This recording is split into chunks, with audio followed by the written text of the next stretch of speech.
Welcome, everybody, to Spirituality Adventures. This is a non-judgmental place to explore spirituality, and we're so glad you're here. This is a viewer and listener-supported podcast, so we greatly appreciate your support. If you're watching on YouTube, be sure and subscribe to my YouTube channel. Be sure and like, share, and subscribe to any of the social media content platforms that you're using. And then if you go to our website, spiritualityadventures.com, you can make a one-time donation, or with a monthly subscription, you'll gain access to our bonus content. We greatly appreciate it. Thank you for tuning in. Welcome, everybody, to Spirituality Adventures. This is a non-judgmental place to explore spirituality, and we're glad you're joining us. And in today's episode, we have Donice Mahan with us today. Thank you, Donice, for joining us at Spirituality Adventures. Thank you for having me. We have just recently met, but I actually knew your work for I don't know how long. I don't know how long Hillcrest Ministries have been in action. Hillcrest has been around since 1976. Wow. So a number of decades Wow. they've served the Northland. Yeah. So we started supporting them when I was pastor at Vineyard Church, probably over 2 decades ago. So, yeah, so I've been a fan of Hillcrest Ministries, and then one of our friends introduced us to each other, Shelly Armato, and that was kind of fun. So I thought, hey, let's do an interview. Why not? Yeah, so give us a little bit of your story. Many people that are listening might not know who you are, so tell us about Donice a little bit. Give us a little bit of your backstory before Hillcrest Ministries. Oh, wow. Okay, Yeah. Well, I was raised in Platte County. I'm a hometown girl, went to Line Creek Elementary School, Park Hill North, go Pacers. Yay, Trojans. Then graduated Park Hill. Yep. Believe you're a Trojan as right. well. So always believed that you should bloom where you were planted. Love having the history of being in this area. Had no idea the struggles of some of our neighbors in this area. Just always assumed everyone kind of had the idyllic childhood that I did. Mm-hmm. So I believe firmly in the to whom much is given, much is expected. So I started realizing that the playing field wasn't exactly even. And that really had me interested in serving in a variety of ways right here in the community. Yeah. Yeah, you grow up in back when I was growing up in the Northland, there were hardly any stoplights up here, right? Right. Berry Road was this little 2-lane, cornfields where the hospital and everything is. It's changed significantly. Yeah. And, you think this is white middle-class America, and so there's no poverty in the Northland. Right. It was invisible to me. And it still can seem that way to some degree, I think, don't you? I agree with you. Yeah. I agree with you. I have coined the phrase the invisible homeless. It's Yes. the moms who are living in their cars with their kids that don't want anyone to know they're homeless for fear that their kids will be taken away. Mm-hmm. So there are resources that are in the community and they don't even know about them. I guess that's my biggest pull to be with you today, too, is just try to continue to spread the word that there's people who can help. There's people who can offer a hand up, to those who are in need. Mm-hmm. So in a specific way, was there a certain story or situation or individual that drew you into this ministry? Was your heart always for people who were in vulnerable situations, or was that something that grew over time? Your heart for that. I was painfully shy as a kid. Like I wouldn't go out to recess, kind of shy. And so it afforded me an opportunity to really notice people who were included or excluded. It gave me an opportunity to observe, what allowed folks to really reach their potential.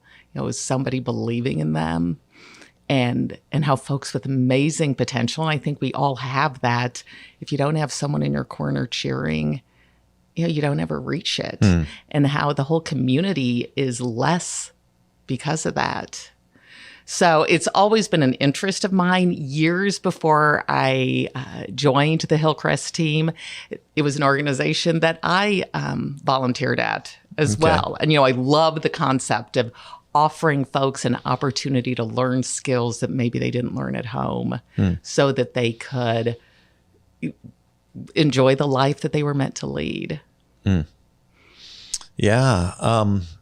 So you almost 11 years ago, you became the executive director of Hillcrest Ministries, Platte County, and you were stepping into an area where you were going, "Am I really prepared for this? How did you?" Oh, yeah. No, I'm still not prepared for that. I am still not prepared for that. This was not on my long range plan. It was something great to do, maybe through my church to volunteer a little bit.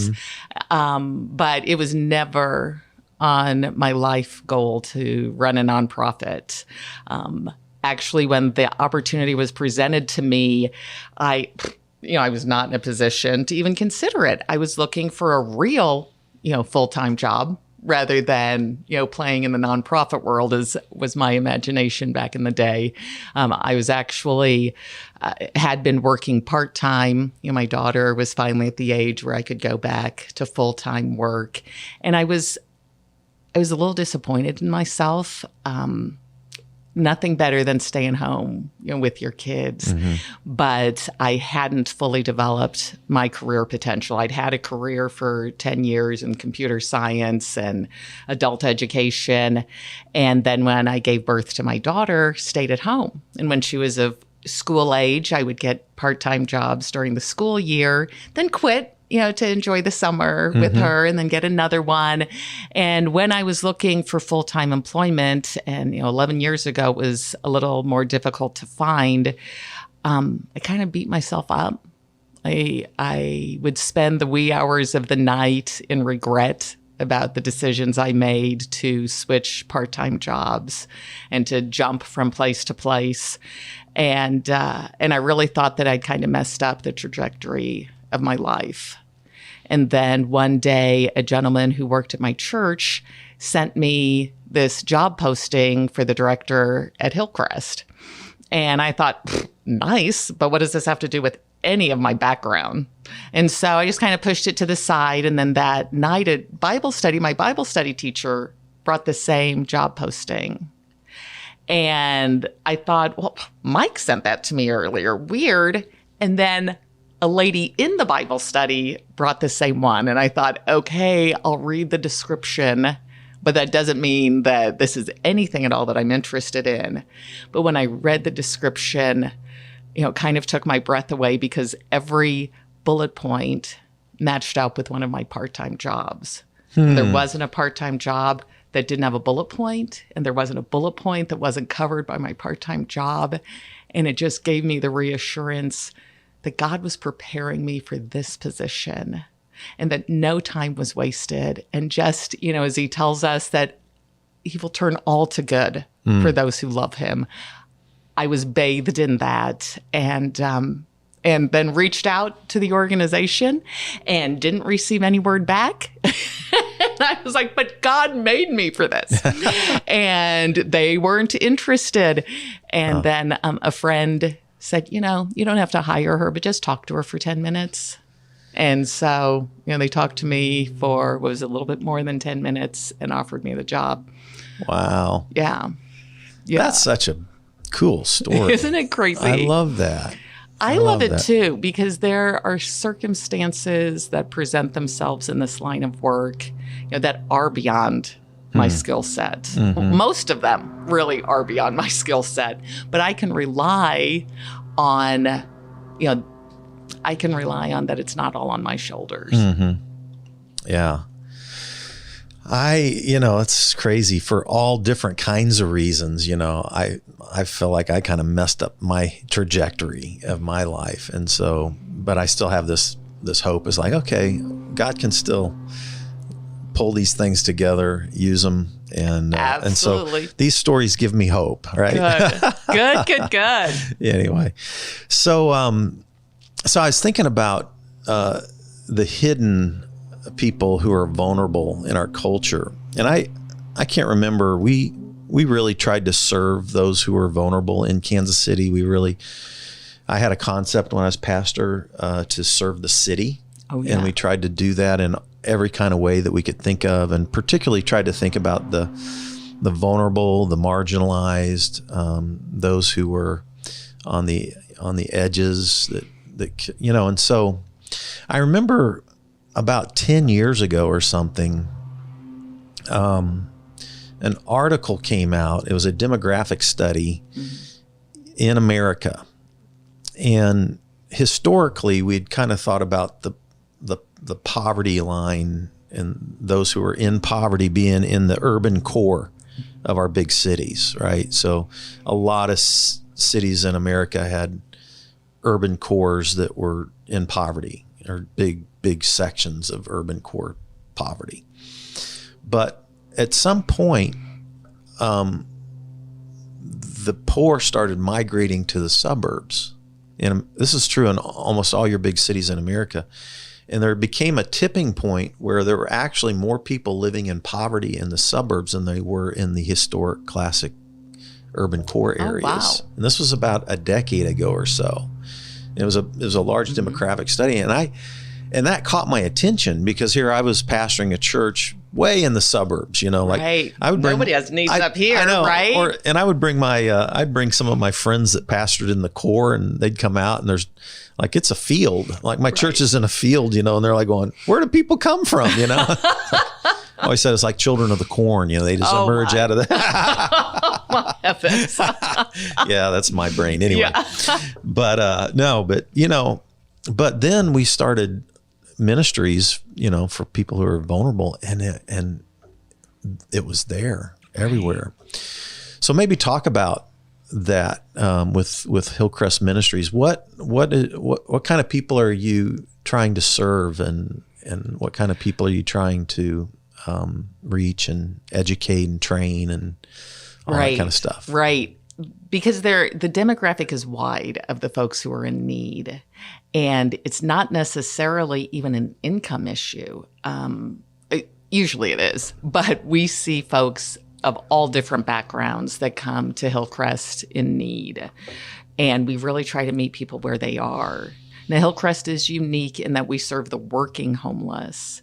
So it's a demographic that, you'll see generational poverty, you'll see situational, and a lot of those who we serve are more situational.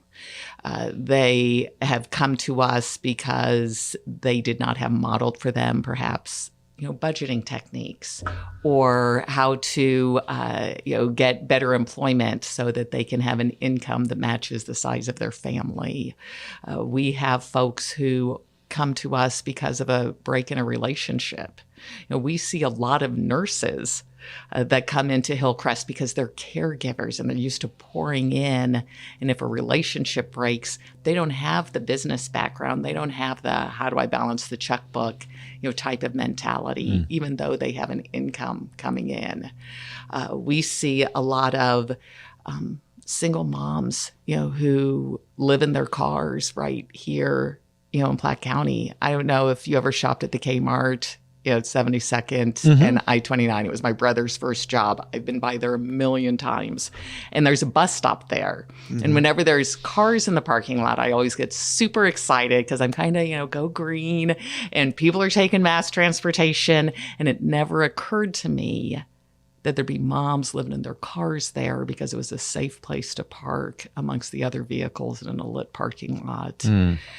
And it's just right here, in our backyard, right down the road from that field, there are parking lots where moms are living with their kids. And so we want to reach that demographic, folks who, I think that they're worthy of a life, that the rest of us are leading and pour into them that they are and that they're capable of so much more than they can even imagine, and that they're worthy of giving their kids a lifestyle that maybe they only dreamed of.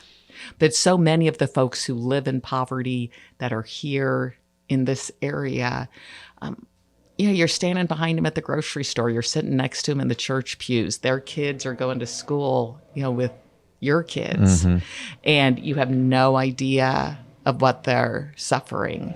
So that's why we try to get out and expose as many folks as possible to the resources that we have available, which are fully furnished apartments. Come and live there while they go through the program, which is a high accountability program. There's budgets counseling each week, there's case management each week, there's life skills and counseling. And, it is an intensive 3 to 4 month period.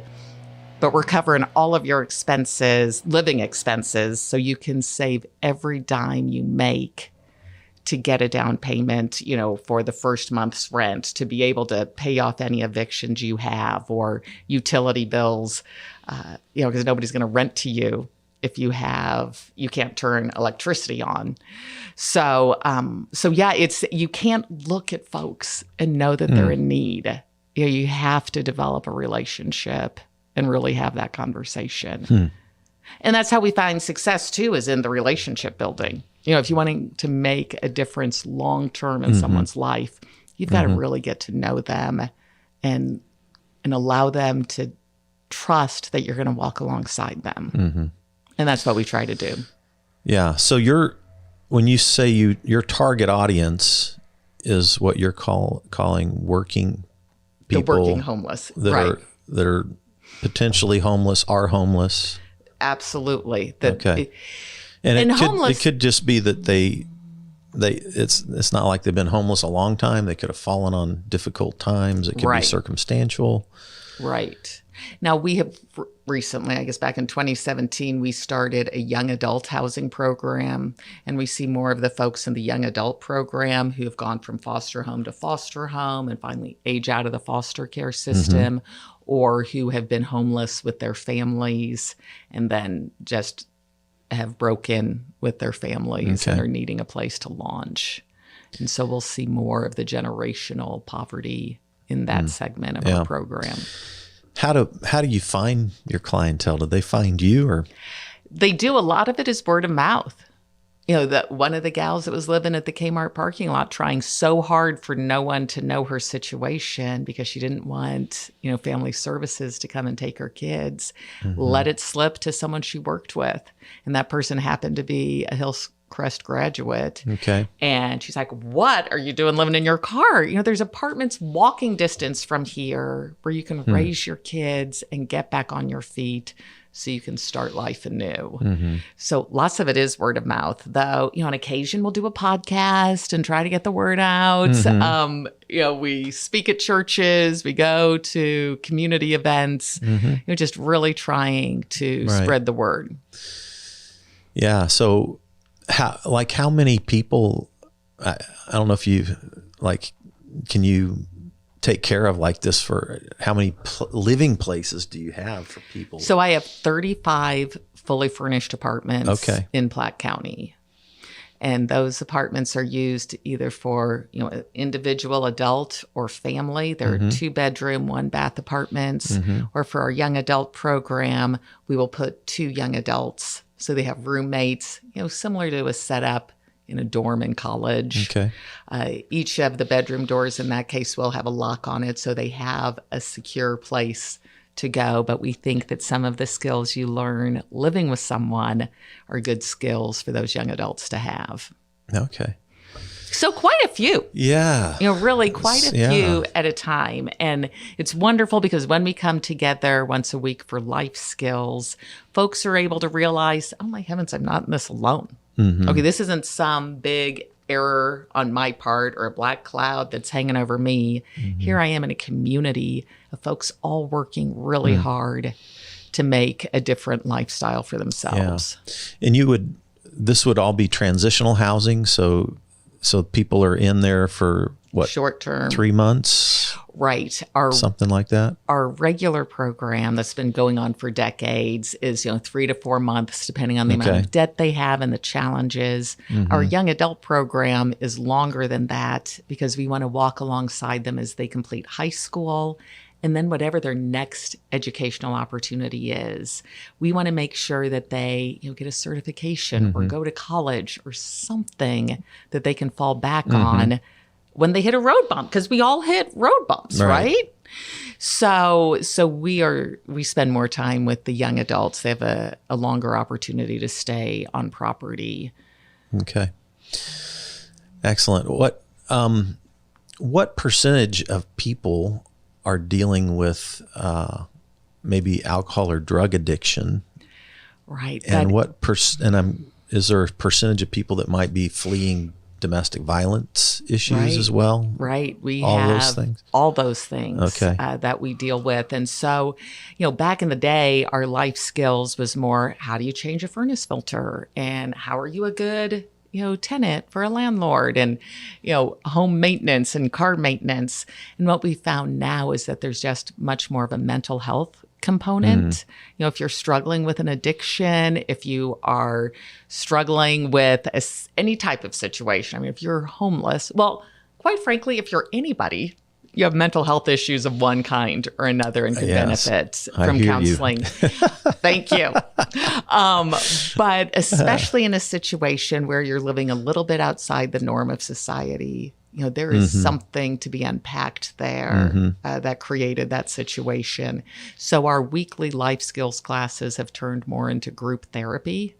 Oh, yeah. Where folks can really kind of, what our gal calls it, our staff member says, it's a checkup from the neck up.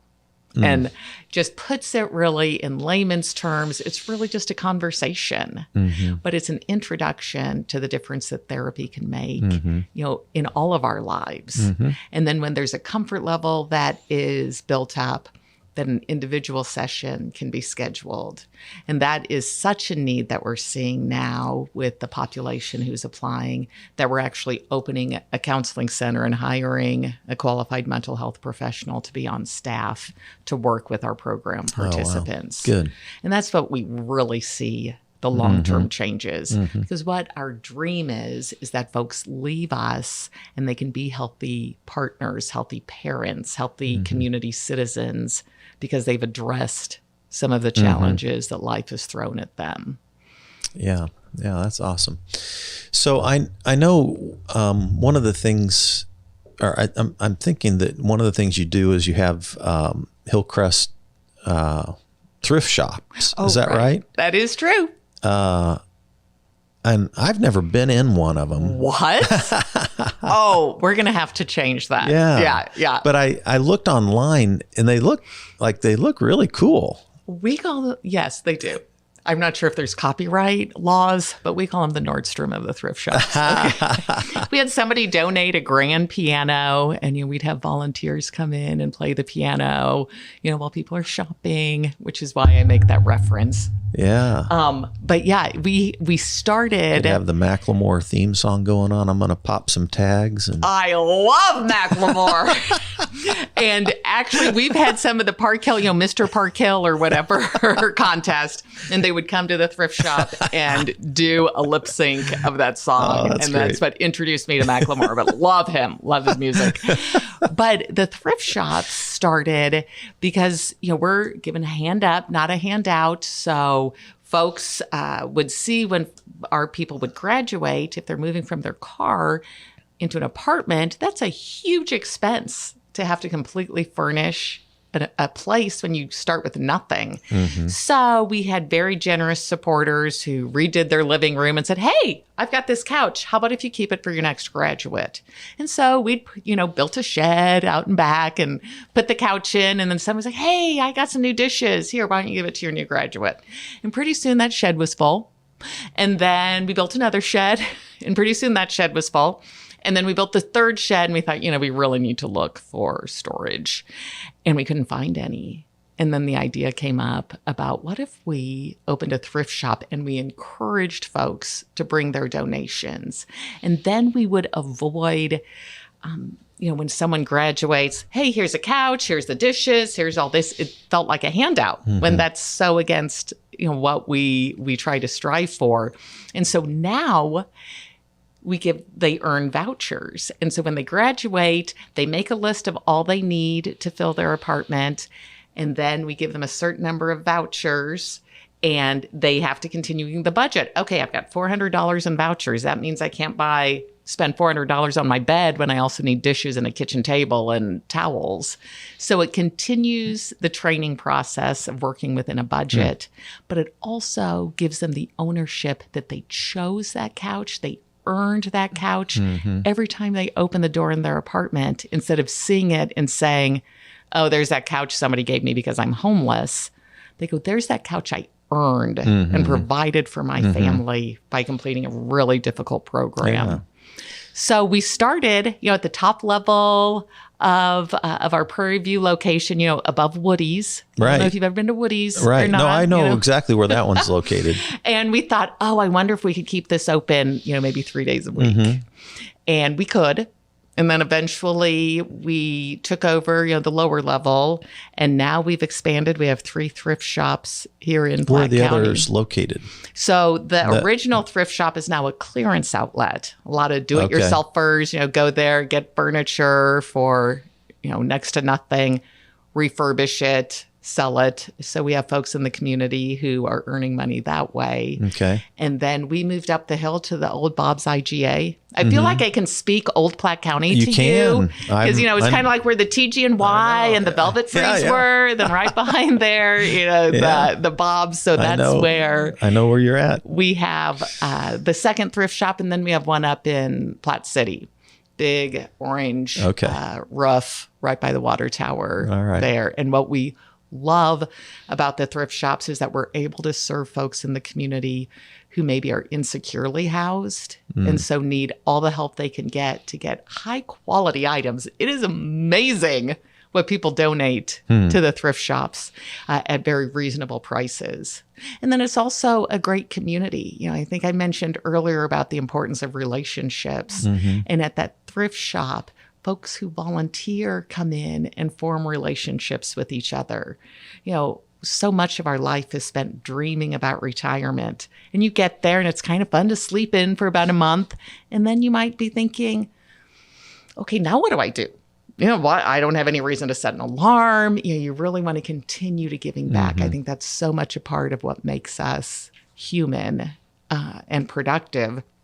And so coming together to volunteer at the thrift shop puts you with like-minded people who are making a difference right here in their own backyard.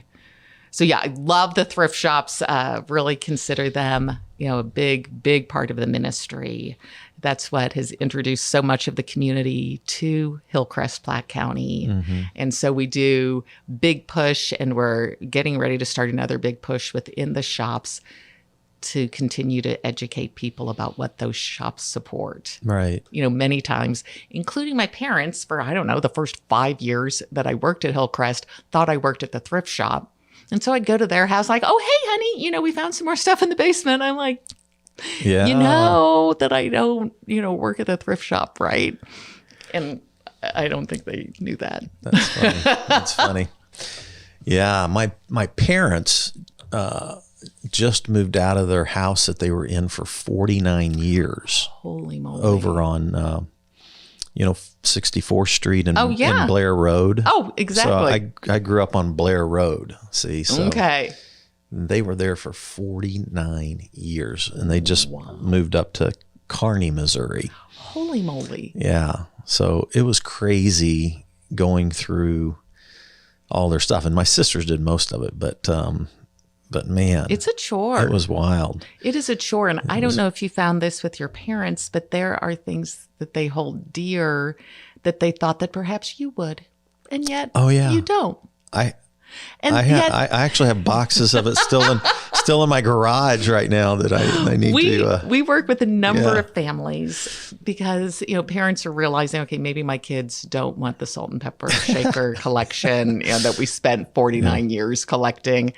But when you donate it to Hillcrest, there's someone who does that'll value that. And then the money that they pay for it goes directly to helping the families who are in our ministry. Yeah, that's really cool. Or it's one of our families who's furnishing their apartment, and that dining room table where your family grew up and had dinners, now a new family can use.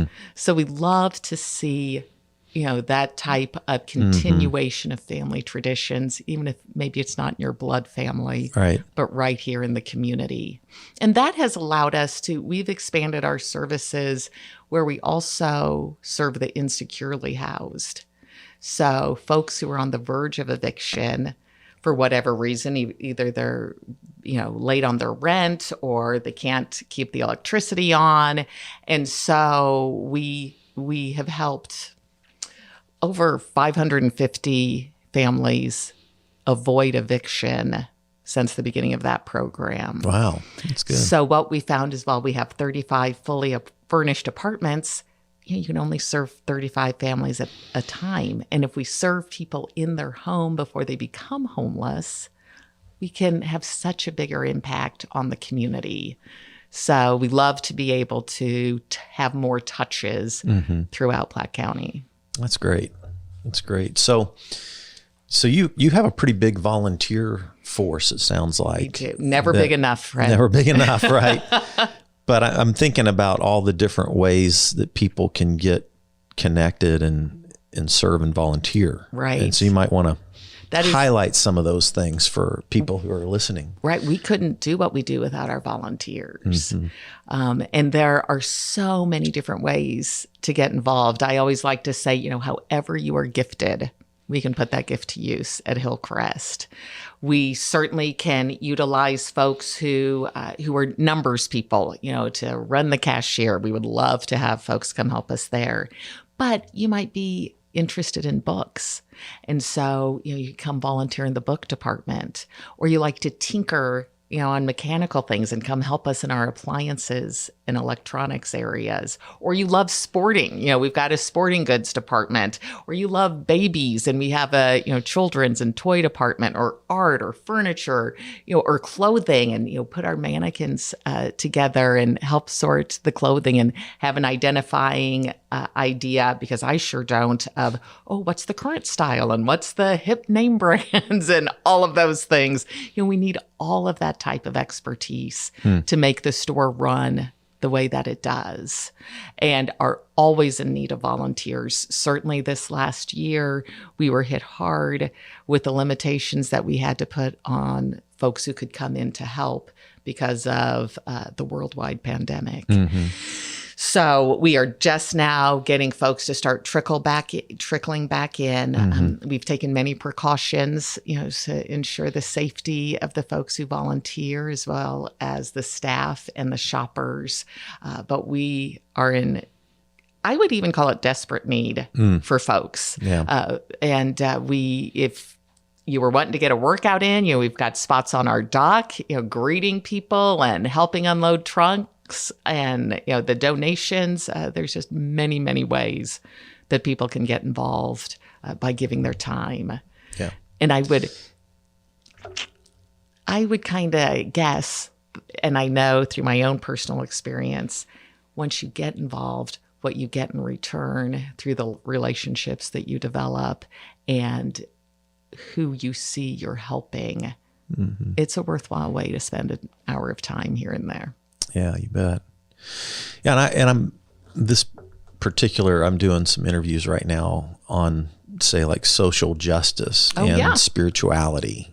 And so in my mind, when I think about this issue, I always think about things typically through like a biblical lens. And so like in the Old Testament, in the Hebrew Bible, when the prophets talked about justice, like Amos 5:24, I'm thinking about, is a famous one, let justice roll down like waters and righteousness like an ever-flowing stream. And that word for justice is mishpat.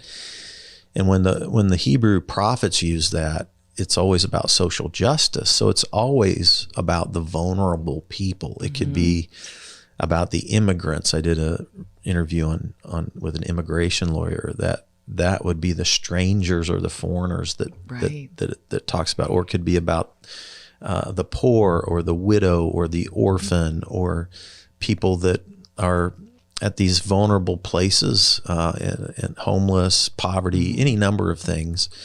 But that the heartbeat of the prophets was for I kind of like to say God's always on the side of the vulnerable and the marginalized and those that are in these kind of really challenging situations. Right. And so part of how we, and then Jesus said, to as much as you do to the least of these, you've done it to me. And it picks up on that same theme of the Hebrew prophets and social justice. And it talks about the thirsty and the hungry and the naked and so you're talking about people who need shelter and clothing and it talks about the stranger, the prisoner, all these different folks. And so this is a way that we encounter Jesus, absolutely in our service. And absolutely.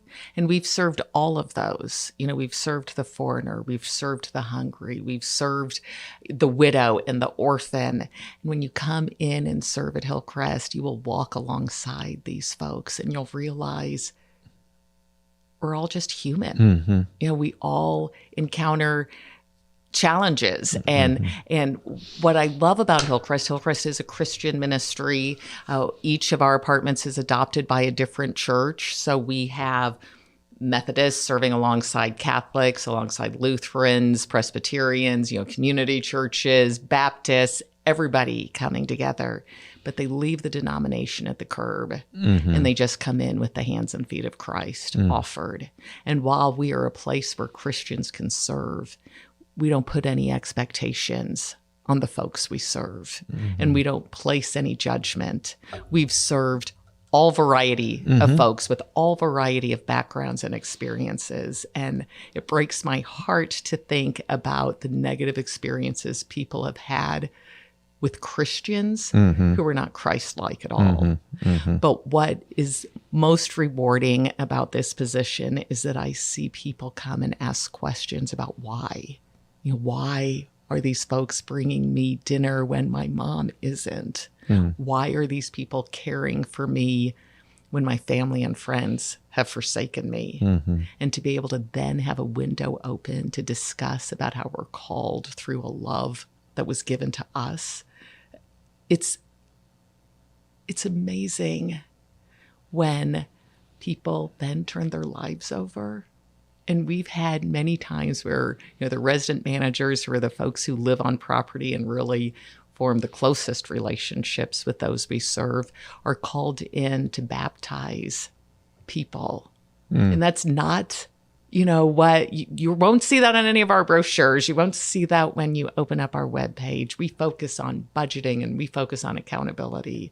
But if we can make an impact on eternity, I don't know what better way to spend our time. And that's what we do by walking the walk, by doing what we're guided to do in the Old Testament and New. And there's an opportunity to do that right in our backyard. Yeah, that's beautiful. I think that's what people are hungry for anyway, is, call it the hands and feet of Jesus, but people do get sick of the dogma and the infighting and all that other stuff and man-made rules. We're just called to love God and love each other.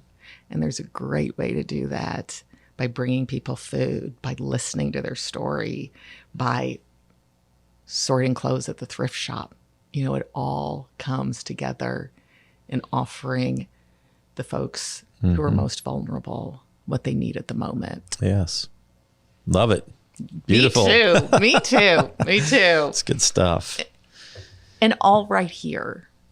When I first joined the organization and would give presentations, that's what I'd always focus on. You don't need to get on an airplane. You don't need any additional vaccinations. Right. Now maybe they're saying that they do. I don't know. But, it's real easy. You don't have to go into a lot of expense. If you've got a spare hour, come spend it with us. That's great. That's great. So how do people find you? How do they get a hold of you? How do they reach out if they want to volunteer, if they want to learn more? They can go to our website at hillcrestplatte, like the county, platte.org. And we have volunteer forms and additional information on the website, or they can just stop in at one of the thrift shops. There's one right there at 64th and Prairie View. There's a couple of them right in that area in the Picture Hill Shopping Center and over by Hy-Vee, and then up at Platte City, just off 92 Highway. You can see it from 29, take either of the Platte City exits, and it's right in between the two of them. By the Dairy Queen. Everybody knows where the Dairy Queen is, right? Yes. Excellent. Well, thanks so much for being with us and sharing your heart and your vision. And I love it. I love what you shared today. And thank you so much for your time. So everybody, thanks for tuning in to Spirituality Adventures. We'll see you next time. This concludes today's episode. Thanks for tuning in and listening. Remember, if you're watching on YouTube, subscribe to my YouTube channel. Remember to like, share, or subscribe to the social media platform that you're using. And then go to our website, spiritualityadventures.com, and make a one-time donation, or you can subscribe monthly and receive our special bonus content. Thanks so much.